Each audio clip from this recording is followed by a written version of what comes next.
make we off mind. But thank God say, Mayegun don't come. So my people make you ladder. Oh, yo, yo, Mayegun don't come. Oh, yo, yo. My people make we shout. Oh, yo, yo, Mayegun don't come. Oh, yo, yo. Mayegun don't come, man of the masses. Oh, yo, yo, Mayegun don't come. Oh, yo, yo. Mayegun diary politico. Oh, yo, yo. Mayegun don't come. Oh, yo, yo. This one not day off in mind. Oh, yo, yo. Mayegun don't come. Oh, yo, yo.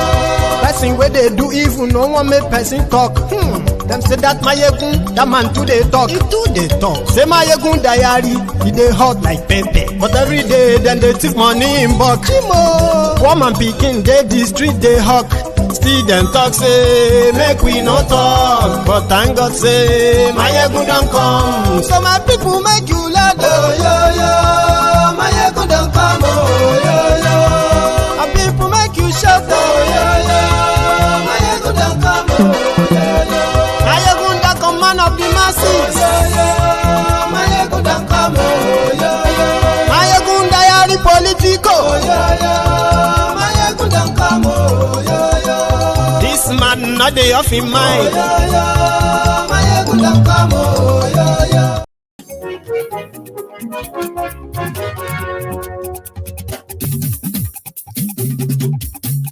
Hello there. Mayegun làwa mọ̀ la mọ̀ tó dòdòdò. Mayegun diary, Mayegun number one. Good morning to you, good afternoon to you, and good evening to you from wherever you're watching from. This is Mayegun Live. Mayegun diary, Mayegun number one. Lórí Facebook, lórí YouTube. Mayegun diary, Mayegun number one.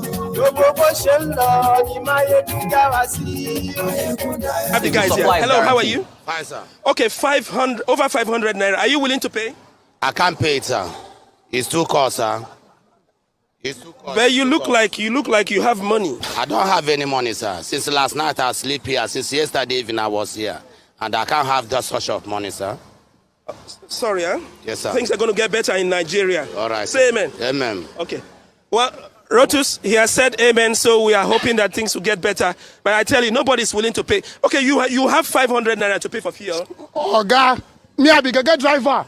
I don't even pay 500 naira. How much I go come the carry person? Why? I don't even pay 500 naira. What 550 when they talk? I don't even pay them. Because the price is too much. I bet my president, Tinubu, begin to do something about this price when they talk. I beg. I don't take up beg Tinubu, make it do something. I don't dare here since day before yesterday. My buy for to drive my keke so that I go fit the carry passenger. I no fit. I no fit. To buy water for us on Jerican. No way to buy water. All the poor people where they sell water 2020 now. They said no water, sir, no way to buy to take on generator to pump the water. I never bath. Since yesterday I never bath. You never bath? You know that smell. You know that smell for my body. Wait, you the smell? I the smell. Then come out for ya. I want to come on one by Thank you, my brother. Thank you very much. Thank you. No worry, you go get water. And yes, we like you. Lórí YouTube. And yes, we like you. Thank you so much. Share this broadcast. Invite your friends. Invite your not so friendly friends. Subsidy remover. You they smell. You they stink. You know they smell. You know they stink. This is just the beginning. You are welcome. And yes, we like you.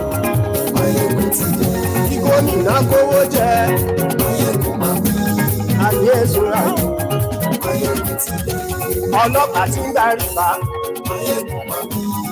According to INEC, I'm sorry, I said INEC.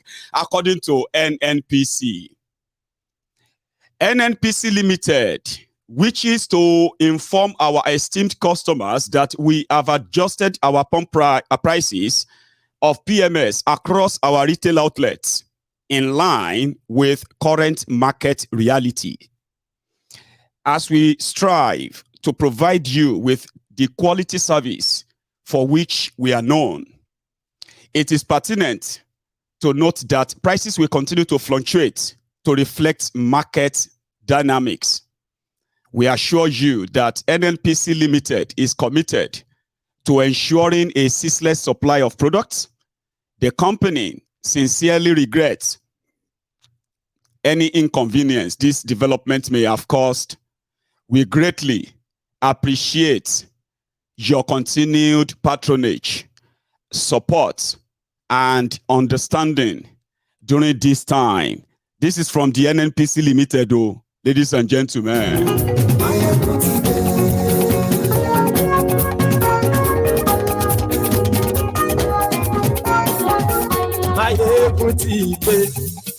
Gbogbo ọ̀jẹ̀lú ẹ̀ súnra kì.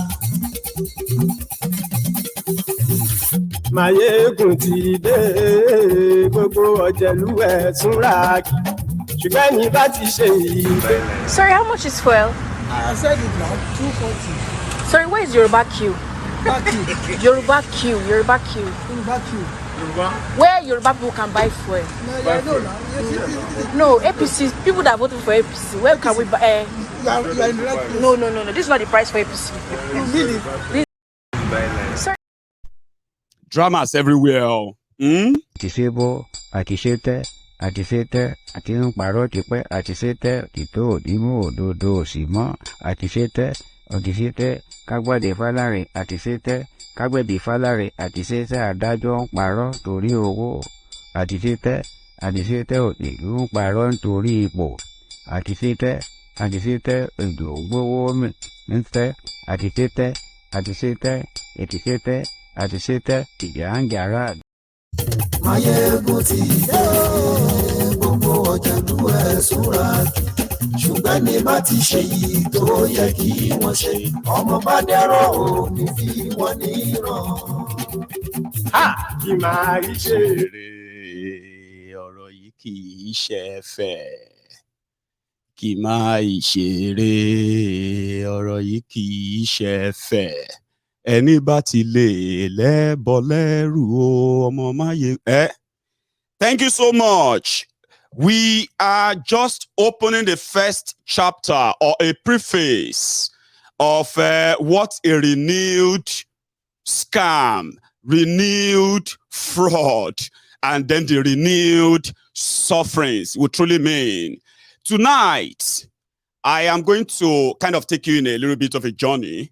Then I am having a guest that is also going to help kind of, tell us what we probably don't know too. And that will be David. So David will be joining us later on this broadcast tonight. He is already in the studio with me. However, the announcement of Kolu sprung up different debates. The economic reality of Nigeria today, the affordability to continue to pay for subsidy or not. But all arguments are coming to one thing, whether you like it or not, whether Kolu cares or not. Subsidy is gone. How do you adjust to this? What is the government's economic plan to save businesses and all of that? Now, listen, this is what I jotted down. I'm very terrible in arithmetics, right? So I jotted this down. A lot of you, after the announcement of the NNPC, Nigeria NNPC, that there's going to be 300% increase in petroleum price in Nigeria, 511 naira. It's official, according to them. So if you want to buy 511 naira, just go to any NNPC outlet. You'll get it for 511 naira. And you can buy as much as possible. But that is 300% increase from what you used to pay. And, it's not just what you pay alone. It is what other things that this is going to really affect or already affecting. For example, transportation. Now, let's say you have your own car. And that your car has a small tank of, let's say, 50 liters. So you need to fill the tank 50 liters every week.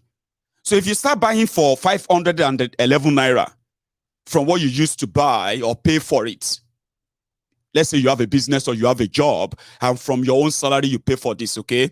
So before now, with 511 naira at NNPC, at your 50 liters, so you will begin to spend 25,500 naira every week. Now, in a month, that is 5 days a week or another days, yeah? In a month, you begin to spend 102,000 naira. That is what the announcement means. When you want to understand what is subsidy removal, what does that mean? Now, this is if you go by NNPCO. Now, let's say your own car is of 70-liter tank, right? At 511 naira. So a week, your own money now will be 35,770 naira every week to fuel your tank to wherever you want to go to. Now, in a month, you begin to spend 143,000 naira every month for you who have cars. Now, if you are a cabby, that's as you are like a driving Uber, your own car. With this change, that means your fare will have to reflect what you are paying for fuel. You know that, which means your passengers will have to pay more now.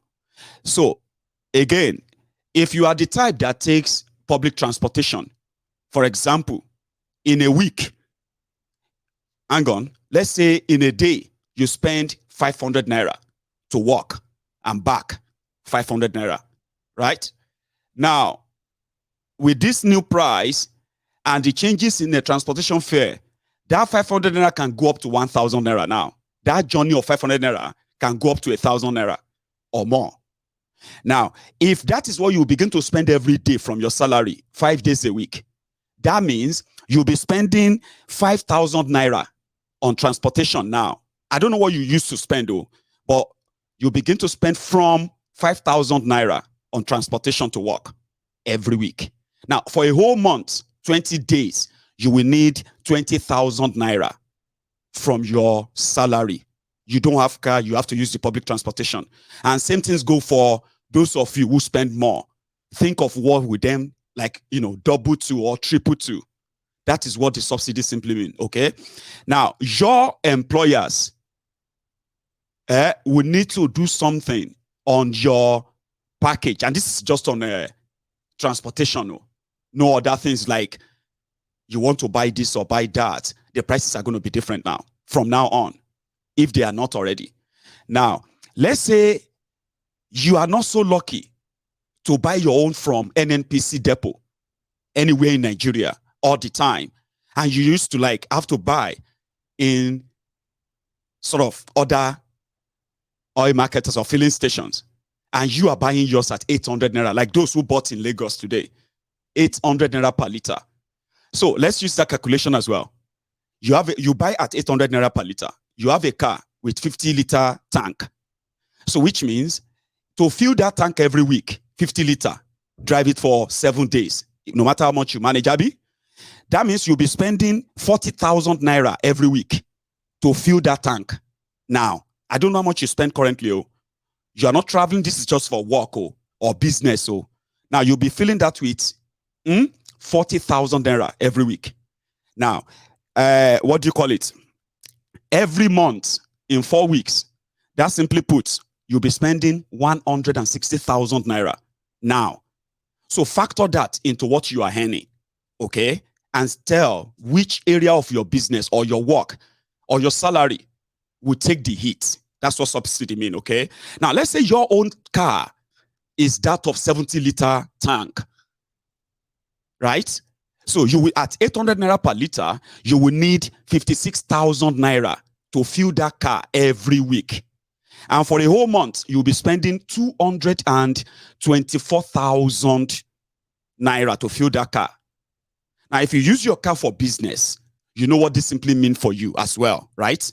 That business will have to adjust to this new reality, and your customers and all of them, right, would have to react too. Now, let's say,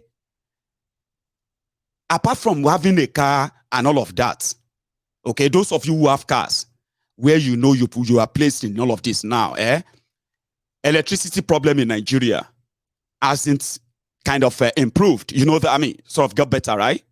Now, after transportation, domestic use, I better pass my neighbor. The amount of petrol and diesel that you consume, a lot of people are now reverting to converter and all of that stuff. But let's assume that, and let's talk to those of you who are using generator. I better pass my neighbor generator. After taking out whatever this is going to cost from your earnings every month, okay, then you now have to consider what you spend domestically on petrol too, right? Let's say your own generator is just 5-liter generator, okay? 5-liter generator, which means you have to carry a 5-liter jerry can to go and buy it, Abi? So that 5-liter at 800 naira per liter means you will now be spending every day. I mean, sorry, not every day. You know what I did is this economic kind of calculation. Okay, I said, let's say there is electricity, and most times there is not, or maybe every night you use your own generator every night because you don't used to get electricity every night. Okay, so which means you have to buy half of, let's say, 30 days. There's possibility that you are going to turn on your generator 15 days in 30 days. So the possibility in between depends on how rich you think you are. But let's assume that you are the type that always kind of have to use your generator 5-liter every evening for that alone, right? Then you will be spending 4,000 naira. Now, if you have to spend on your generator domestic use in 15 days in a month, right, that will automatically take you to 60,000 naira. Now, you have two options. Cut down how many hours you put on your generator, or find a way to factor in this increase in your domestic use as well. Now, if you are the type that is like your own don't improve small, your appliances are bigger than I better pass my neighbor. Your generator takes about 10 liters of petrol at 800 naira. In a month, if you spend 800 naira on your 10 liters every, let's say, 15 days in a month, that would be 8,000 naira, okay, times 10 liters. Then 8,000 naira times 15 days. That means you will be prepared to be spending at least 120,000 naira in powering your generator. Now, on and on and on like that, you can do the math too. Now, in all of this, there are no conversation around, oh, we are going to increase your salary, or we are going to pump in money into the economy to help businesses that these are going to affect, so that they will be able to still manage and, help their own workers and staffs in coping with this new reality.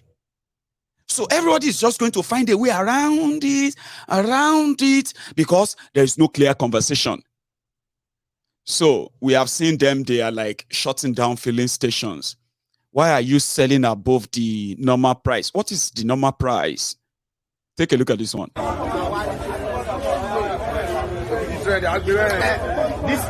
This thing is very wrong, sir. In a state where we have a government sitting over, and funny enough, this thing it's a pronouncement from the president yesterday that has not even been implemented. How can you be so wicked?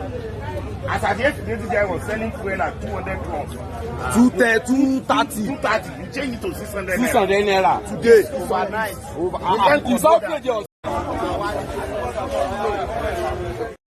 Do you get that? The usual knee-jerk approach. Make it look like they could control the whole price, when indeed they are the author of the whole confusion. So, without wasting much of our time, right? I have a lot of stuff here I would love to share with you as well, but I'm going to kind of do it with David, where, paired on this conversation tonight. So if you are joining us from wherever you are watching from, to me and to those who are in the know, they believe that this is just the beginning. All right. So I'll get David on now. And then, David. Hi. Thank you for having me. How are you, Baba? I'm good. Beautiful. See, the conversation at first, right? I would probably want you to say hello to our viewers, okay? Because the conversation tonight is going to be bordering on the reality of today, where those who probably never envisaged that Tinubu's first action. It's going to be like all-encompassing. Nobody is spared, right? And some said this is just the beginning. So please say hello to my people who are also here, and even your friends too. Hi everyone. Welcome to the welcome to the new dispensation. I think there's a saying that says the king is dead, long live the king. So meet the new boss, same as the old boss. So we're in the era of Buhari Pro Max. So good luck to everyone. So simply put, the last time we had this conversation, it was then presidential candidate, if I could recollect, right? Yeah. Sorry, we did one after that. That was when he became a president elect. And this time around, we are now dealing with the man with absolute power, the commander-in-chief, right?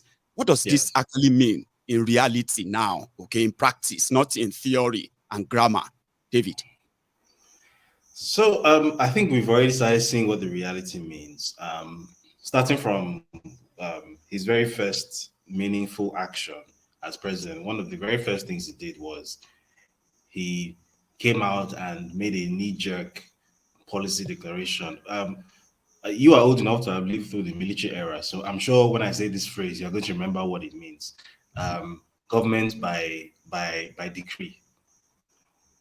Or policy by announcement. So back in the days, in the 80s and 90s, when you just wake up one morning and you just hear an announcement on the radio that General Ibrahim Babangida has banned the color blue.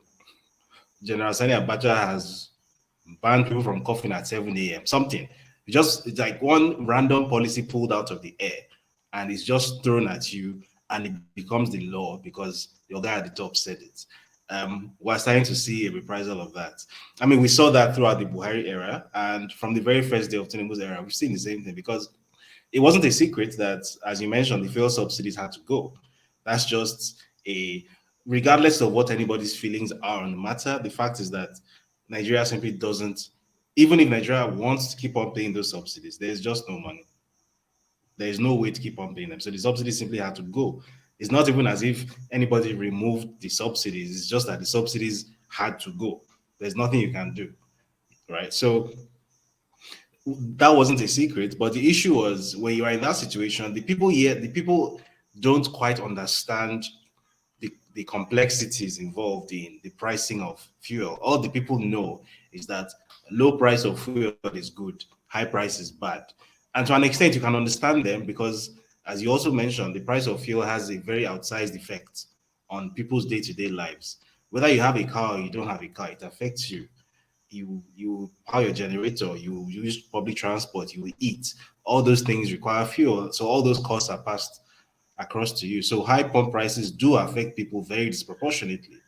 And there's also been an argument, a very convincing argument that I've heard from people that as a Nigerian citizen, what benefit do you actually get from the Nigerian state? And the only meaningful thing you can think of is relatively cheap fuel.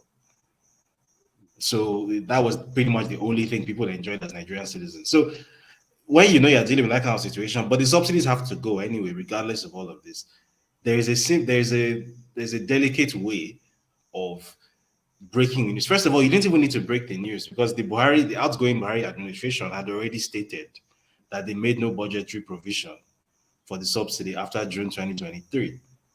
So, in my opinion, you had the perfect opportunity to sort of palm it off onto your predecessor and say that this is what he did.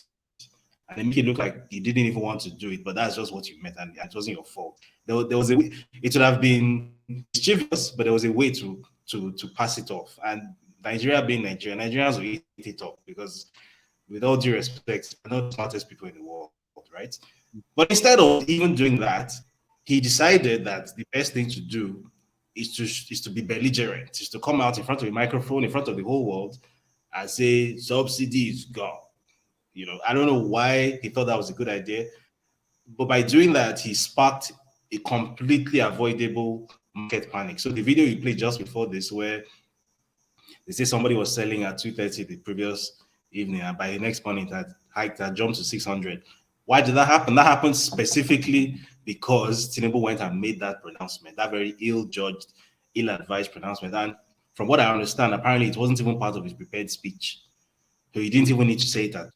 He just, as we say in Yoruba, Ojabolenu, he just fell out of his mouth in his characteristic, in his characteristic manner, where he doesn't understand tact, doesn't understand diplomacy, doesn't understand how to filter himself. He just, anything that comes to his mind, he says it because he believes that he's God. And that's what he did now. And he has started off this completely avoidable panic, completely avoidable hoarding and associated price spikes, completely avoidable. It didn't need to be like this. There was a way this whole issue could have been managed that even with the higher prices, there wouldn't even have needed to be any kind of scarcity. There wouldn't have been any hoarding and long queues. There was a way to handle it. Obviously, that's not his business. I mean, when was the last time he or his family members ever queued up for fuel? Have they ever queued up for fuel in Nigeria before? Probably when he was a child or something, I don't know. So he just came out and, in classic Babangida and Abacha fashion, just spat something out of his mouth. Now, you see, David, one of the recent arguments is that during the campaign, almost all the candidates said you were going to let go the subsidy because it's an unnecessary drain, which has now run Nigeria so aground that Nigeria has started borrowing money to pay these guys. Yeah. So, including Peter Obi, you as someone who is, a supporter of Peter Obi, one of these were thrown at so many of you, although it's been sort of kind of watered down in a way, like you just mentioned. The argument was, if it was Obi, would he have done it differently? Like, in your own opinion, if I have a clip, by the way, can you hear that, David? Yes, I can like hear what could Obi, for example, have done differently? Understanding and all of these, yeah. Like, in your view. The good thing about supporting Peter Obi is that I don't even have to put words in his mouth, because he actually came out and said by himself what he was going to do. He made a public statement about it, which is something Tinubu never did.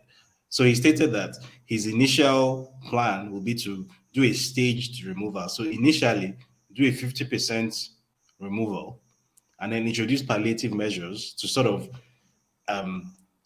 take the sting out of these, because it is a shock to most people. It does create pain for people. Their transport costs go up, their food costs go up. I'm sure you're aware, there was a study that was done in, I think, 2021 that showed that the average Nigerian family spends about 60% of its income. The average Nigerian household spends about 60% of its monthly income on food alone.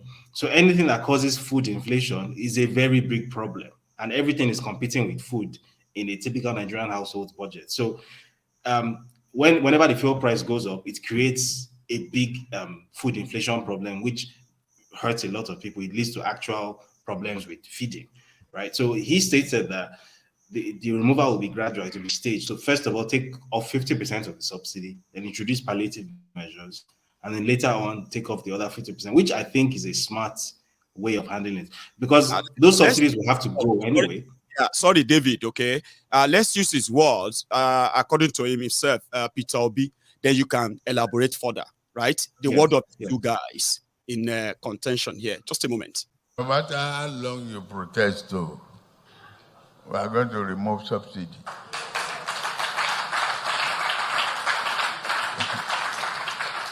That is the truth. That is the truth. Unless you don't, and I'm going to win this election. It's not what it is. Half of the subsidy that's been, what has been mentioned is not subsidy. First is that we consume the quantity that is not supposed to be consumed here. We are the same population with Pakistan. They consume below 50% of what we consume. So the first half, I will remove it and give those people who are drinking it water, because that's what they're supposed to drink, so we can save the money. Two, we will deal with the other remaining issue. We need the money today with our debts. We need the money to be able to invest in a critical social development issues. Look at this year's budget. This year's budget, education, which is the highest since this government came, is about 2 trillion. Health, which is the highest since this government came, is about 1.5 trillion. Then infrastructure, which is road and everything, is about 1 trillion. So these 3 critical development areas is receiving 4.5 trillion. Subsidies 3.6 trillion. Six. No, half year. Okay. Half year 3.6. So if it's full year, it's about 7 trillion. Which country will invest more in subsidy than education and health and even roads? It doesn't make sense. This is annual. David. The difference is clear. You can clearly see the difference between someone who even knows what he's talking about and another person that is just not really there. Like, there isn't really much to be said. That's like it said itself. Now, if this is what we are going to be dealing with, right? A lot of people are praying that it shouldn't last so that maybe they can actually feel free. Or else, if it's going to be a long journey, let's start reviewing some sectors that once they begin to take it, Nigerians probably will begin to miss Buhari. Let me ask you this first. Do you think it is possible for Nigerians to miss Buhari with this Tinubu? I don't just think it's possible. I think it has already started happening. And I'll explain what I mean. So I woke up this morning. My friend in the US actually woke me up. He sent me a message on WhatsApp, and I opened it, and it was a screenshot. And it was a screenshot of Folashade Tinubu's Twitter page. And he was asking me a question because he's not a Yoruba person. I think he's Igbo. So he was asking me that, what does this word Iyaloja mean? And then I saw the screenshot, and on the screenshot, you could see that she had changed her bio on Twitter, and it now read Iyaloja General of Nigeria. And then after that, first daughter of Nigeria. And in that moment, I'm not going to lie to you, it's not something I consciously said, but in that moment, the first thing that came to my mind was, wow, even Zara Buhari and Hadiza Buhari never did this. So I think it has already started happening. We've already started once you start making those comparisons, that even Buhari, even once you start making those comparisons, you've already started missing Buhari. So I think it has already started happening.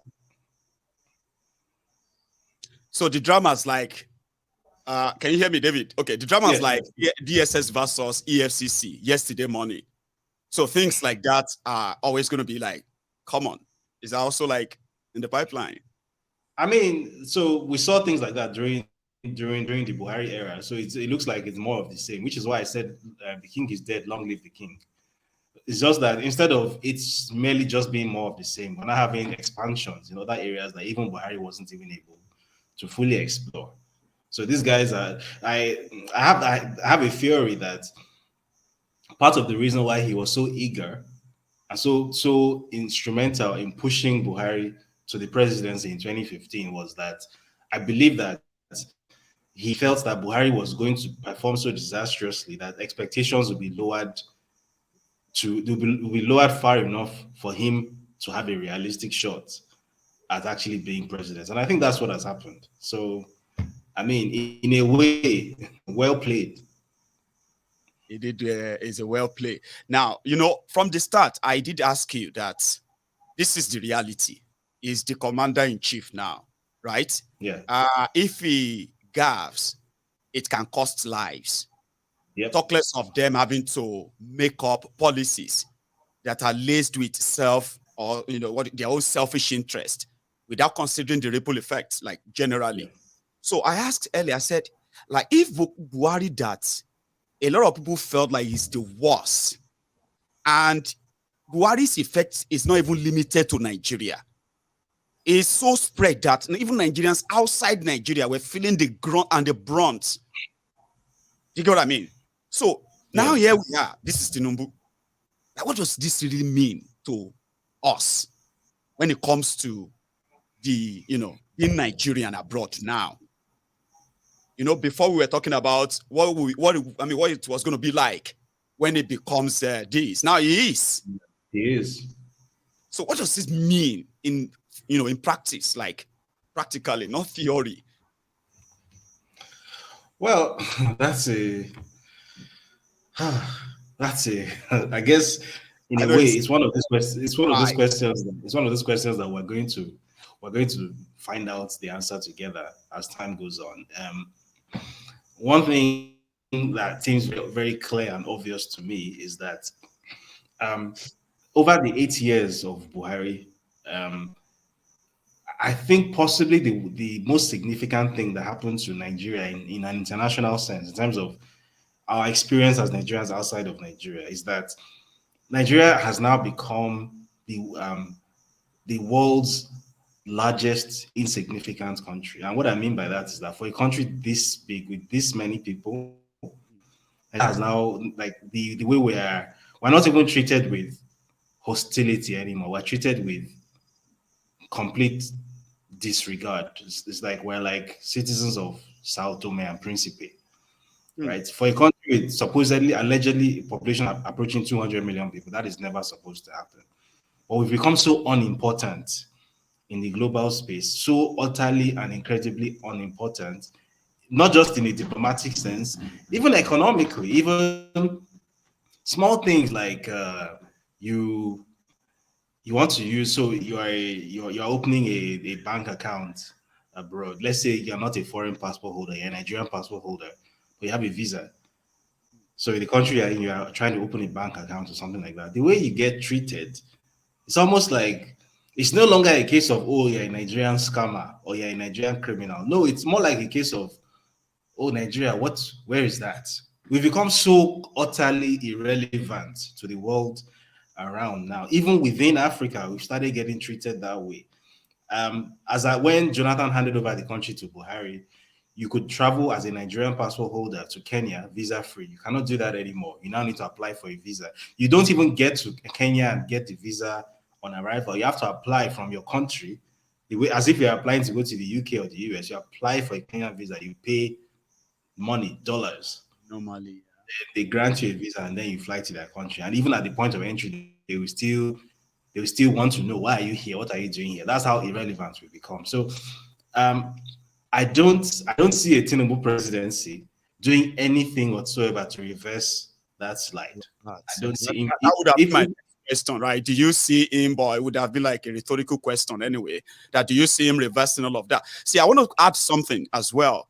I've seen hardworking Nigerians who have come online to complain of being removed from setting up accounts that could help them kind of retrieve all their earnings from different platforms abroad.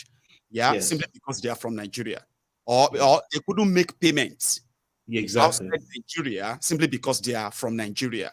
So many people have actually been like refused some quite good gigs, that some of these young people will call it gigs in their own area of expertise, simply because they are from Nigeria. So 8 years of Buhari destroyed a lot of opportunities. So when I now look at that and I'm like, could they have it worse? Could Nigerians still have it worse? Like, and what does that mean, having it worse, David? So first of all, regarding what you just mentioned about Nigerians being locked out of the global financial system, that's a very real thing. And it's not just people's experiences. There's a reason for this, which a lot of people aren't aware of. I'm going to read an excerpt now. So if you heard of something called the Global Financial Action Task Force, FATF, right? It's a US government institution that basically regulates people's access to transactions involving US dollars. You may be aware that I think something like 85% of all global trade is carried out using US dollars. But 85% of all global transactions are settled using US dollars. So, and any transaction, legally speaking, any transaction anywhere in the world which is carried out using US dollars is subject to the US Treasury Department. So there's something called the FATF, and Nigeria, as of February 2023, is now on something called the gray list of the FATF. So basically, the FATF looks at things like money laundering, terror financing, that sort of thing. Funding of narcotics networks. That's what the FATF focuses on. And Nigeria has now been placed on the grey list alongside. Let me read the countries. Yeah. So Albania, Barbados, Burkina Faso, Cayman Islands, Democratic Republic of Congo, Gibraltar, Haiti, Jamaica, Jordan, Mali, Mozambique, obviously Nigeria, Panama, Philippines, Senegal, South Africa, and South Sudan, Syria, Tanzania, Turkey, Uganda, United Arab Emirates, Yemen. So basically, we are now subject to increased monitoring by the FATF. So that is why these things have started happening, and they will keep on happening.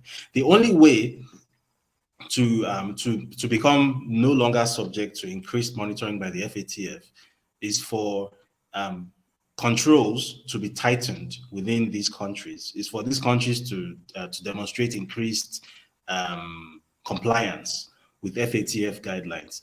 However, under a Tinubu presidency, good luck achieving enhanced compliance.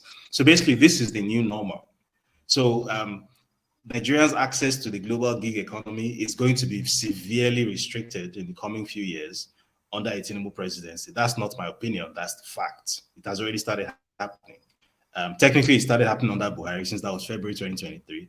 But I'm sure the significance of this isn't lost on you, that while this same US in front, they've been going, Joe Biden sent a congratulatory message to Tinubu after holding off for 3 months and pretending as if he couldn't see or hear anything. He eventually sent a congratulatory message. This same US government has, behind the scenes, knowing full well since February 2023 that it looks like a drug pusher or an ex-drug pusher, whether it's current or ex, we don't know, is about to become president of this country. They've quietly went and put Nigeria on an increased monitoring. So these were things we were saying during the pre-election period, and it just sounded like these people have come again with their conspiracy theories. But I'm sure we have started seeing the fallout. And this, I remember I was on a show and I made this exact point, that this is what these foreign governments do. They will not come out and announce it, right? So this FATF thing, for example, they didn't go and put it in the New York Times that Nigeria has been placed on a special list. No. Just quietly issue one quiet statement on one website that you will never visit, FATF website. You won't even know why. So it happened to me. I used to use what's it called? A neobank called Wise. You might know it as TransferWise. Now, even though I live in the UK now, back when I opened it in 2018, I was living in Nigeria. So the address that I registered the account with was my old address in Lagos, and my identity document was my Nigerian passport. So a few weeks ago, they just came and they just randomly locked my account and told me I have to prove my source of wealth because I was trying to make a £500 transfer. Really? And I tackled them like, what the hell do you mean by source of wealth? Do you think £500 is too much for a Nigerian to have or something? They closed the account. They closed it. And that's going to start happening to a lot more people. So this is the new reality now. This is no longer just, obedience are saying, or this person is saying. It's happening now. It has started happening. And it's going to accelerate. The US has done their own. The UK, they've started doing their own with immigration. Yes. They've started. The EU, those ones are never far behind. It's so slowly, and exactly what I said, the world will start closing its doors against Nigeria. And eventually, even other African countries too will start doing the same thing. These are the results. Elections have consequences. Now, talking about elections having consequences, David, one of the last push of the people who